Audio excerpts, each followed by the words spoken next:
Billionaires are known for chasing impossible dreams. But not every project can be finished, no matter how much money's behind it. From huge airports, to failed city makeovers and futuristic machines. Here's 15 billionaire projects that were never finished. Number 1. Sergey Brin's giant airship project. When Google co-founder Sergey Brin quietly began funding the construction of one of the world's largest airships in the mid-20s, it seemed like the return of the technology.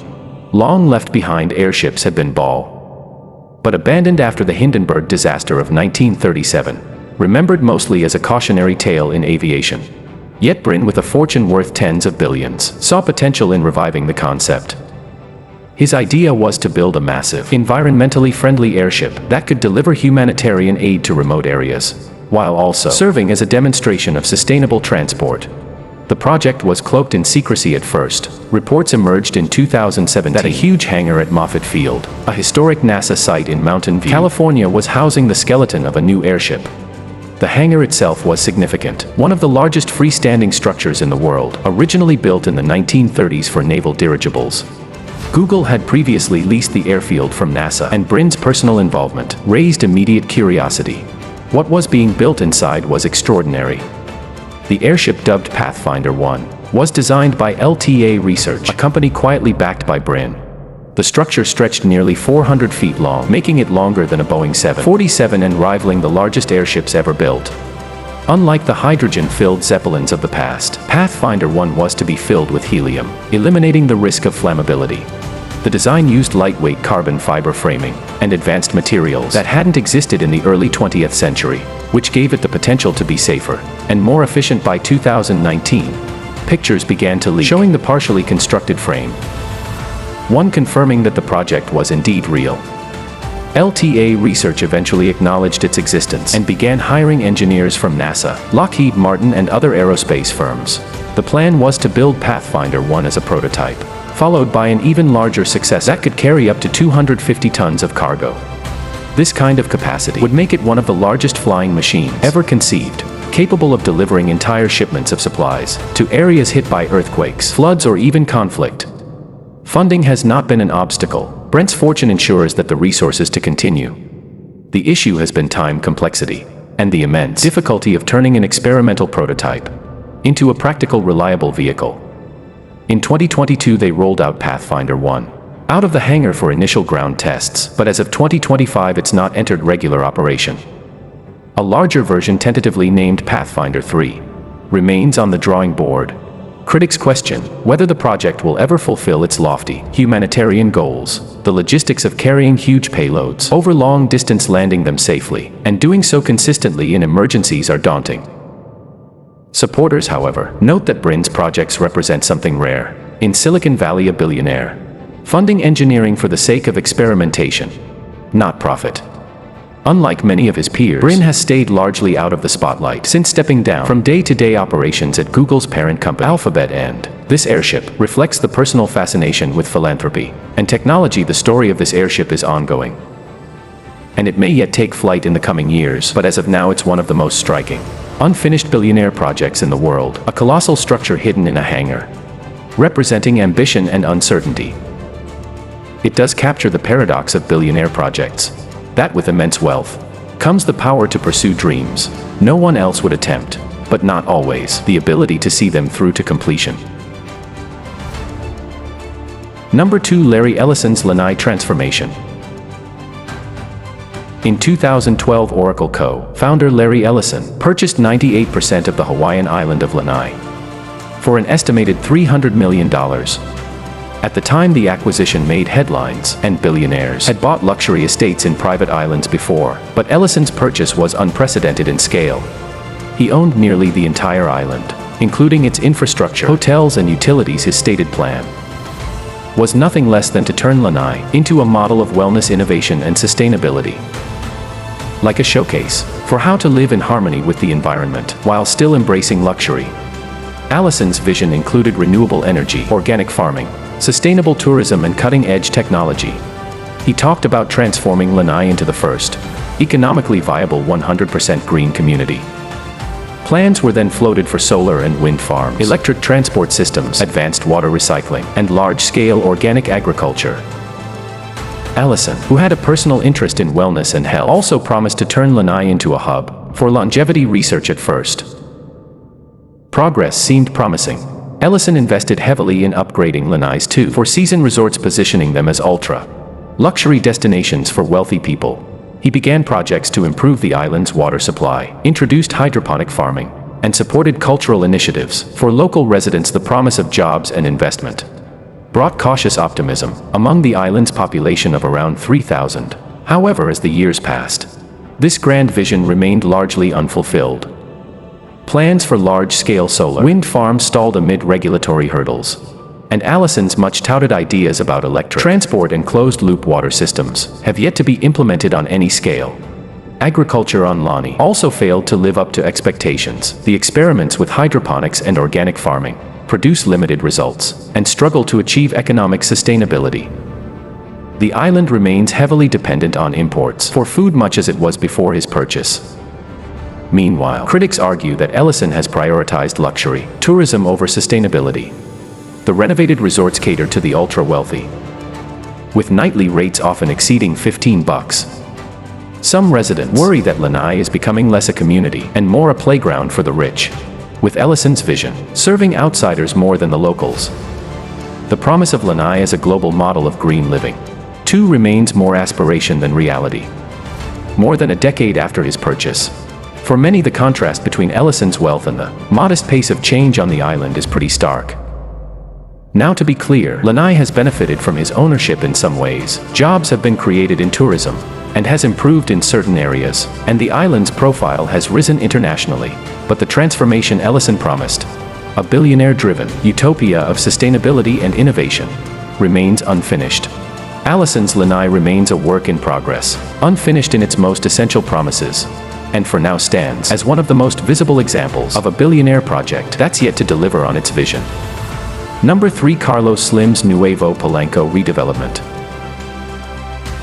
Carlos Slim, the Mexican telecom magnate, who for several years had the title of the richest man in the world, has invested heavily in reshaping Mexico City.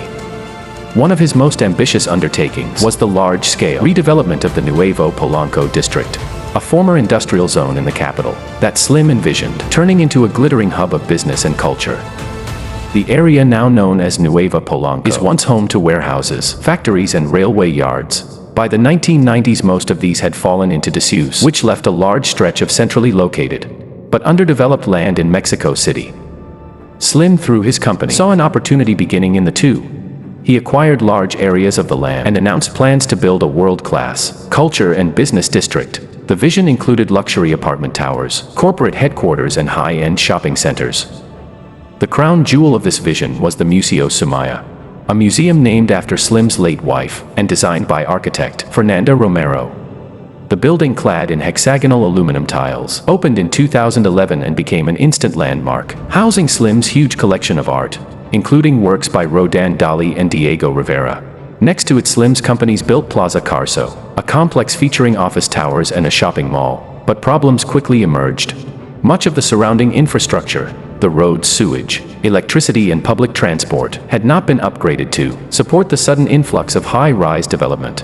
Traffic in the area became notorious, with residents complaining of gridlock at nearly all hours. The balance of residential, cultural, and business spaces skewed heavily towards commercial construction, as the developers sought to maximize their profits. Many of the luxury apartments remained empty, unaffordable to most locals. Critics accused Slim of creating a vertical island, these towers surrounded by decaying infrastructure.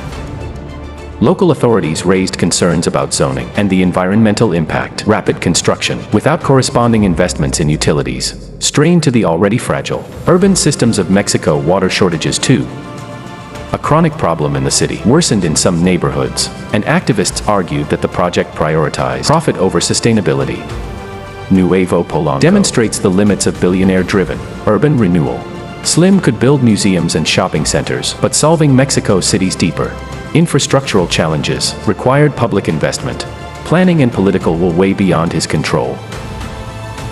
Nearly 2 decades after the project began, it remains incomplete, with the sharp contrast between the shimmering towers and the surrounding urban struggles, making it one of the clearest examples of an unfinished billionaire project. Number 4. Jeff Bezos's 10,000-year clock. Jeff Bezos, founder of Amazon and one of the richest people on the planet, has funded many futuristic projects through his personal wealth. Among his most unusual and ambitious is the 10,000-year clock, also known as the Clock of the Long Now. Conceived by computer scientist Danny Hillis and supported by the Long Now Foundation, the project aims to build a mechanical clock designed to run for 10,000 years inside a mountain. Bezos pledged at least $42 million towards building the first full-scale version on his property in Texas. The clock is meant to symbolize long-term thinking. Unlike conventional timepieces, which measure time in hours and minutes, the 10,000-year clock is designed to tick once a year, with a century hand that moves every 100 years, and a cuckoo that emerges once every millennium. Well, the design uses mechanical gears, weights, and astronomical calculations to keep time over millennia, without electronic power and the clock's builders hope it's going to inspire people to think beyond immediate concerns and consider humanity's future on a geological scale.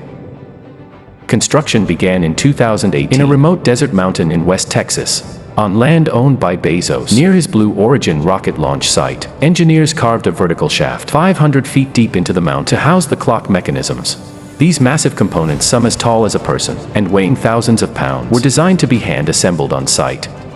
Despite the investment, the progress has been slow. The Long Now Foundation continues to work on prototypes, and a working model was displayed in San Francisco, but the full-scale clock remains incomplete. Moreover, critics have questioned the practicality of this project, while Bezos's funding ensures construction can continue. Some argue that the $42 million could be better spent on immediate problems like poverty, climate change, or education. Supporters counter that symbolic projects, like the 10,000-year clock, have their own value, inspiring long-term thinking and curiosity. As of 2025, though, the Texas clock is still unfinished. Updates from the foundation remain sparse, and no completion date has been announced. The unfinished state of this clock makes it one of the strangest billionaire projects that's still in limbo. Its purpose is not economic but symbolic. It's a monument intended to last longer than any civilization in recorded history yet. Whether it will ever be completed and function as designed remains uncertain. It's an example of how billionaires sometimes invest, not in practical returns but in gestures, aimed at reshaping how humanity thinks about time.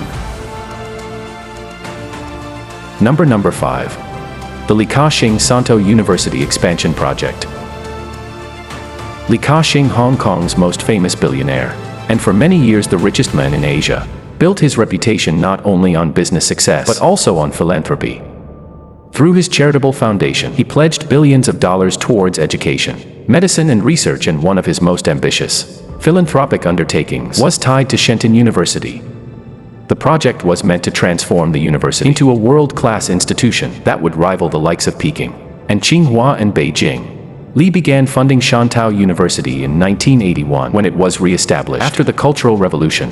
Over the next 3 decades, he poured more than $1 billion into the campus through Li Ka-shing foundations. It included modern lecture halls, a teaching hospital, a law school, and research facilities. In 2001, he announced plans to greatly expand it, with a long-term vision of turning it into a globally competitive center of learning. By 2013, he had pledged to provide an additional $130 million in the institution over the next 8 years, making it one of the largest philanthropic commitments to a single university in China.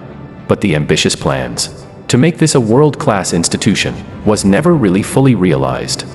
Several of the envisioned projects, particularly new research centers and advanced tech institutes, remained unfinished or underdeveloped. The reasons were pretty complex. First, the Chinese higher education system was undergoing expansion at the same time, and competition for faculties, students, and government support was intense. Even with Li's billions, Shantou could not match the prestige or political influence of Beijing's top universities. The location in Guangdong's less developed eastern region made it less attractive to the elite researchers, who preferred major hubs like Beijing, Shanghai, or Hong Kong. Secondly, there were bureaucratic challenges. Building a globally competitive university in China required not only money but integration into the state-run education system. Finally, Li himself began scaling back his commitments to mainland China in his later years, focusing more on global medical research and technology investments. By 2018, the Li Ka-shing Foundation announced that it was phasing out its direct support of Shenzhen University. the expansion plans slowed, and some facilities remained incomplete or fell short of the original world-class goal. Today, Shantou University is still a functioning institution, and it has benefited greatly from Li's donations. It is modern compared to many regional universities, and it serves thousands of students, but the dream of creating a Chinese equivalent of Harvard or Oxford in Shantou is not really materialized.